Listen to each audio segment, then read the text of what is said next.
Assalamualaikum warahmatullahi wabarakatuh. Om Swastiastu, Namo Buddhaya, Salam Kebajikan. Hormat kami kepada Ibu Dewi Nur Azizah, SIP MA, selaku dosen pembimbing mata kuliah Birokrasi Pemerintahan di Indonesia, dan juga kepada semua teman-teman kelas 5E. Sebelumnya, kami dari kelompok pertama Birokrasi Merah ingin mempresentasikan tentang polemik praktik birokrasi di Indonesia, yaitu dengan judul Reformasi Birokrasi dalam Pelayanan Publik. Sebelumnya, izinkan kami untuk memperkenalkan diri terlebih dahulu. Saya Mutiara Fadila Ahmad dengan NPM 18 10 63 11 80 175 sebagai moderator. Saya Muhammad Lipa Uji. Di sini saya akan menjelaskan alasan memilih tipe reformasi fungsional dan sikap reformasi normatif. Saya Dani Saputra dengan NPM 18 10 63 11 80 142. Di sini saya akan menjelaskan tentang tipe reformasi. Nama saya Juan Ramdhani dengan NPM 18 10 63 11 80 174. Saya di sini akan membahas tentang reformasi birokrasi. Saya Fiziana Tira Putri dengan NPM 18 10 63 11 80 173 yang akan menjelaskan mengenai permasalahan atau polemik dalam praktik birokrasi yang akan kelompok kami bahas, yaitu mengenai pelayanan publik. Kenalkan, nama saya Lailatul Dia dengan NPM 1810 6311 80144 akan menyampaikan tentang pengertian birokrasi dan permasalahan atau polemik dalam praktik birokrasi di Indonesia. Perkenalkan, nama saya Siti Fatimah Sri Hardianti Rosadi, NPM 18 10 63 11 80 143. Saya di sini akan menjelaskan tentang polemik dalam birokrasi di Indonesia, pelayanan publik dan pengertian pelayanan publik. Baik, langsung masuk saja untuk materi yang pertama yang akan disampaikan oleh Lailatul Udia. Dipersilahkan. Baik, terima kasih kepada moderator. Yang pertama, saya akan menyampaikan tentang pengertian birokrasi. Secara umum, birokrasi merupakan sistem administrasi yang terorganisasi dan tersusun secara berjenjang. First Denmark mengatakan bahwa birokrasi adalah suatu bentuk organisasi yang digunakan oleh sistem pemerintahan modern guna menyelesaikan tugas-tugas yang membutuhkan individu yang memiliki keahlian khusus dan dilaksanakan dalam sistem administrasi. Yang selanjutnya ada permasalahan atau polemik dalam praktik birokrasi di Indonesia. Permasalahan ini ada 8. Yang pertama, ada kelembagaan dan tata laksana. Kelembagaan ini seperti struktur organisasi, inkonsistensi, dan instabilitas peraturan perundang-undangan, serta penggunaan TIK yang belum optimal.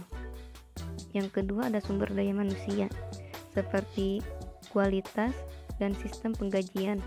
Yang ketiga ada pengawasan, seperti akuntabilitas, etika, dan moral. Yang selanjutnya ada pelayanan publik, seperti standar pelayanan. Yang selanjutnya ada organisasi, seperti struktur besar tidak sesuai dengan kebutuhan, bentuk organisasi yang tidak tepat. Yang selanjutnya ada personil, seperti kepangkatan, isu lokalisme, mutasi, peningkatan jumlah pegawai honorer. Dan selanjutnya ada keuangan, seperti anggaran berbasis kinerja, sistem perencanaan yang rumit dan hierarkis, masalah SPM dan standar analisis biasa. Yang terakhir ada perencanaan, seperti sistem perencanaan dan keterlibatan masyarakat. Sekian penyampaian dari saya. Terima kasih. Baik, terima kasih kepada Lailatul Udia yang telah menyampaikan materi pertama. Selanjutnya kita akan masuk kepada materi yang kedua yang akan disampaikan oleh Siti Fatimah. Dipersilahkan. Polemik dalam praktik birokrasi di Indonesia, pelayanan publik. Polemik dalam praktik birokrasi di Indonesia yang kami bahas adalah mengenai pelayanan publik. Sebelumnya, mari kita ketahui pengertian pelayanan publik. Pengertian pelayanan publik. Pelayanan publik menurut Undang-Undang Nomor 25 Tahun 2009 tentang Pelayanan Publik adalah suatu kegiatan atau rangkaian kegiatan dalam rangka pemenuhan kebutuhan pelayanan sesuai dengan peraturan perundang-undang bagi setiap warga negara dan penduduk atas barang, jasa, dan pelayanan administrasi yang disediakan oleh penyelenggara pelayanan publik. Menurut Departemen Dalam Negeri, bahwa pelayanan publik adalah suatu proses bantuan kepada orang lain dengan cara-cara tertentu yang memerlukan kesepakatan dan hubungan interpersonal, tercipta kepuasan dan keberhasilan. Setiap penyelenggara menghasilkan produk baik berupa barang atau jasa. Baik, terima kasih kepada Siti Fatimah yang telah menyampaikan materi kedua. Selanjutnya kita akan memasuki materi yang ketiga yang akan disampaikan oleh Hafiziah Nazira Putri. Dipersilahkan. Ya baik, terima kasih kepada moderator. Langsung saja kita masuk kepada pembahasan permasalahan atau polemik dalam praktik birokrasi di Indonesia yang kelompok kami pilih, yaitu mengenai pelayanan publik. Sudah menjadi rahasia umum bahwa birokrasi pelayanan di Indonesia ini lekat dengan sistem dan prosedur yang berbelit-belit, yang mahal dan lamban dalam memberikan pelayanan, ditambah dengan birokrasi yang tambun. Nah, dari budaya birokrasi yang buruk tadi ditambah dengan birokrasi yang tambun ini berimplikasi kepada kurang efisien dan efektifnya aparatur negara dalam menjalankan tugasnya. Selain dari hal itu juga, para aparatur negara ini masih kurang kompeten dalam bidangnya. Mentalitas serta niat aparatur negara dalam melayani masyarakat juga masih rendah. Dan dari perilaku aparatur tadi ditambah dengan birokrasi yang tambun ini berkaitan dengan rendahnya kesadaran aparatur bahwa kedaulatan ini berasal dari rakyat, sedangkan birokrat ini hanya sebagai pelaksana amanat yang diberikan oleh masyarakat.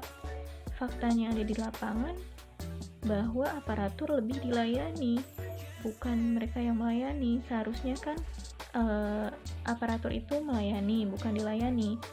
Nah, karena hal-hal tersebut ini menjadikan birokrasi ini jadi terlihat lebih buruk dan semakin kehilangan kepercayaan dari masyarakat. Tidak sedikit pula nih terjadi hal-hal yang buruk, terjadi praktik penyimpangan kekuasaan yang menampakkan wajah koruptif, manipulatif, dan cenderung predatoris. Namun seiring berjalannya waktu, seiring berjalannya pelaksanaan sistem desentralisasi melalui otonomi daerah, sudah banyak daerah-daerah yang mampu berinovasi, membenahi budaya birokrasinya, serta menunjukkan perubahan dan perbaikan dalam memberikan pelayanan kepada masyarakatnya. Fenomena ini memunculkan paradoks yang dapat dilihat dari beberapa daerah yang sebelumnya dinobatkan sebagai daerah reformis atau champion, namun sekarang diproses hukum dengan dakwaan melakukan korupsi, seperti diantaranya daerah Sragen, Jembrana, dan Tanah Datar. Meskipun banyak tugas yang harus diselesaikan untuk menciptakan birokrasi yang bersih dan ideal sesuai harapan, bukan berarti tidak mungkin kita bisa melakukannya. Semua hal itu mungkin dengan berbagai proses dan tahapan, salah satunya melalui reformasi birokrasi. Mungkin penjelasan nanti akan dilanjutkan oleh rekan saya. Terima kasih. Baik, terima kasih kepada Hafiziah Nazira Putri yang telah menyampaikan materi ketiga. Selanjutnya kita akan memasuki materi keempat yang akan dijelaskan oleh Juan Ramdhani. Dipersilahkan. Yang selanjutnya adalah reformasi birokrasi. Yang pertama adalah pengertian reformasi birokrasi adalah perubahan besar dalam paradigma dan tata kelola pemerintahan untuk menciptakan birokrasi pemerintahan yang profesional dengan karakteristik adaptif, berintegritas, bersih dari perilaku korupsi, kolusi, dan nepotisme, mampu melayani publik secara akuntabel, serta memegang teguh nilai-nilai dasar organisasi dan kode etik perilaku aparatur negara. Reformasi birokrasi ini memiliki dasar pelaksanaan, yaitu reformasi birokrasi didasari atas Peraturan Presiden Republik Indonesia Nomor 81 Tahun 2010 tentang Grand Design Reformasi Birokrasi 2010 sampai 2025. Reformasi birokrasi ini juga memiliki tujuan yang berdasarkan Peraturan Presiden Nomor 81 Tahun 2010 tentang Grand Design Reformasi Birokrasi 2010 sampai 2025. Reformasi birokrasi bertujuan untuk menciptakan birokrasi pemerintah yang profesional dengan karakteristik adaptif, berintegritas, berkinerja tinggi, bersih dan bebas KKN, mampu melayani publik, netral, sejahtera, berdedikasi, dan memegang teguh nilai-nilai dasar dan kode etik aparatur negara. Oke, untuk selanjutnya akan dijelaskan oleh rekan saya. Terima kasih. Baik, terima kasih kepada Juan Ramdhani yang telah menyampaikan materi keempat. Selanjutnya, kita akan memasuki materi kelima yang akan dijelaskan oleh Dani Saputra. Dipersilahkan. Di sini saya akan menjelaskan tentang tipe reformasi. Nah, tipe reformasi ini terbagi menjadi 5. Yang pertama, reformasi institusional yang berkenaan dengan melakukan rekrutasi perihal arah yang akan ditinjau oleh birokrasi itu sendiri. Misal, dalam konteks NPM yang berorientasi pada dasar, maka disesuaikan dengan bagaimana melakukan perbaikan di tubuh birokrasi sehingga bisa lebih kompetitif dan kompeten dalam memberikan pelayanan pada masyarakat sebagai customer. Yang kedua, reformasi fungsional. Ini berkenaan mengenai bagaimana birokrasi diperbaiki dengan dasar pada fungsi mereka, yaitu sebagai pelayan publik yang mempunyai kewenangan mengakomodir kebutuhan mereka. Yang ketiga, reformasi kebijakan. Ini berkenaan tentang bagaimana memperbaiki produksi dan produk kebijakan sebagai dasar atau basis legal praktik birokratisasi. Yang keempat, reformasi struktural. Ini berkenaan tentang bagaimana menyesuaikan struktur birokrasi sesuai dengan kondisi dan tujuan dari birokrasi tersebut serta sumber daya yang tersedia. Yang kelima, reformasi sikap normatif. Ini berkenaan dengan memperbaiki sikap mental aparat birokrasi sehingga dapat meminimalisir tindakan-tindakan maladministrasi. Nah, yang kedua saya akan menjelaskan tentang tipe reformasi yang sesuai dengan permasalahan. Reformasi fungsional dan reformasi sikap normatif. Menurut kelompok kami, reformasi birokrasi yang sesuai dengan permasalahan yang kami ambil adalah reformasi fungsional yang berkenaan mengenai bagaimana birokrasi diperbaiki dengan dasar pada fungsi birokrasi itu sendiri, yaitu sebagai pelayan publik. Nah, yang mempunyai kewenangan mengakomodir kebutuhan masyarakat, dan reformasi sikap normatif berkenaan dengan memperbaiki sikap dan mental aparat birokrasi. Baik, terima kasih kepada Dani Saputra yang telah menyampaikan materi kelima. Selanjutnya, kita akan memasuki materi yang keenam yang akan disampaikan oleh Muhammad Fadli Fauzi. Dipersilahkan. Oke, terima kasih kepada moderator. Saya Muhammad Fauzi akan menjelaskan alasan memilih tipe reformasi fungsional dan sikap normatif.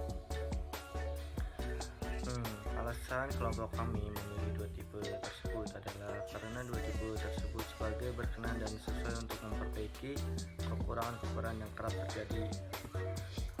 Upaya ini memang tidak mudah, mengingat hal ini terkait dengan mentalitas, etika, kesadaran, serta empati masing-masing. Namun hal ini dapat ditempuh dengan pembuatan sistem yang kemudian mengharuskan aparatur untuk dapat memberikan pelayanan dan mengerjakan tugasnya sesuai dengan ketentuan yang berlaku. Misalnya ada beberapa melalui, yaitu yang pertama, penilaian kinerja masing-masing pegawai sesuai dengan apa yang dikerjakan. Yang kedua, perekrutan pegawai sesuai dengan kompetensi dan dilakukan analisis jabatan yang sesuai dengan latar belakang pendidikan misalkan. Yang ketiga, ada membenahi dan meningkatkan mutu pelayanan publik sesuai dengan kebutuhan masyarakat. Pelayanan publik disediakan oleh pemerintah, dapat diupayakan dengan memberikan kemudahan akses bagi masyarakat. memperpendek proses birokrasi, mempercepat waktu pelayanan, memberikan kenyamanan tempat pelayanan, dan mengubah budaya pelayanan dengan memberikan pelatihan kepada pegawai. Untuk memberikan pelayanan layaknya kepada konsumen, hal yang terpenting adalah membentuk SOP, standar operasional prosedur. Nah, jika kita memberikan pelayanan di SOP ini tuh harus adalah, karena ini merupakan dasarnya kalau bisa disebut, sehingga jelas standar pelayanan yang diberikan kepada masyarakat. Selain itu, tidak kalah penting adalah semua harus diatur dalam bentuk peraturan tertulis yang menyangkut seksi. Apabila SOP tidak dilaksanakan, ketentuan bukan hanya masyarakat yang mendapat sanksi, tetapi juga menerima sanksi apabila memberikan pelayanan sesuai dalam hal pelayanan ini. Mungkin cukup sekian dari saya kembalikan ke moderator. Terima kasih. Nah, selanjutnya sudah masuk di bagian terakhir, yaitu kesimpulan. Jadi, kesimpulan dalam praktik birokrasi di Indonesia ini tentunya kerap timbul berbagai permasalahan atau polemik. Yang salah satunya ini mengenai pelayanan publik dengan segala kekurangannya. Atas dasar kondisi tersebut, dan untuk menjawab tantangan zaman yang bergerak ke arah globalisasi ini, maka dilakukannya suatu tindakan yang dapat memutus sistem yang selama ini diterapkan di Indonesia, yaitu dengan upaya reformasi birokrasi dalam pelayanan publiknya. Hal ini bertujuan untuk mengubah dan memperbaiki tatanan birokrasi pelayanan yang terkesan lamban, berbelit-belit, dan diskriminatif, menuju ke arah pemerintahan yang baik atau good governance. Demikianlah pemaparan materi dari presentasi kelompok birokrasi merah. Sebelumnya kami memohon maaf apabila di dalam penyampaian tadi melakukan kesalahan kata atau hal yang lainnya. Wabillahi taufiq wal hidayah. Wassalamualaikum warahmatullahi wabarakatuh.